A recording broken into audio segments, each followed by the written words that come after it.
নারায়ণগঞ্জ বন্দরে পূর্বশত্রুতার জের ধরে তৌহিদ নামে এক যুবককে গলা কেটে হত্যা করেছে দুর্বৃত্তরা।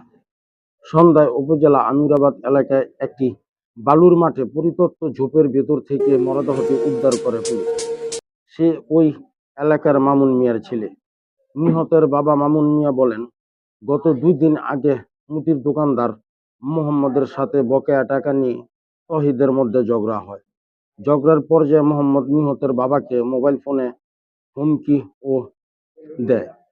তার ধারাবাহিকতায় দোকানদার মোহাম্মদ ও তার ভাইয়েরা এই হত্যার সাথে জড়িত রয়েছে বলে নিহতের বাবা জানান।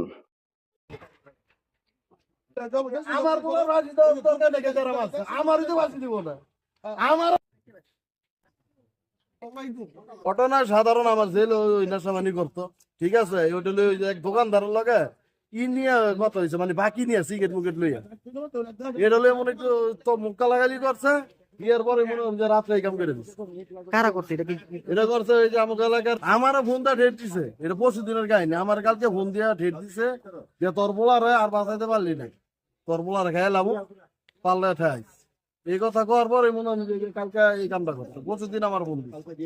ওটা সালামের পোলা, 4 দোকানদারি করে। সালামের পোলা নামটা মোহাম্মদ আছে, মোহাম্মদের ভাই আছে বড়, তারা 2 জন। ওই বড়টাই আমার ফোন দিচ্ছে।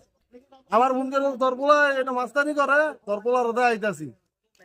আমি কইছি যে আমি তো বিচার করবো, হেডি করার টাইম নাই। নাটক চোদাইছে, আমার অনেক গালাগালি করছে। কইরা এটা কোনো করে যাবার এই কালকার মাঝে কামটা করে দিচ্ছে। আমি এটা বিচার চাই, সুস্থ বিচার চাই। আর কি, আর আমি প্রশাসনের হস্তক্ষেপ করতেছি। প্রশাসন না লইরা আমার সুস্থ বিচারটা করে।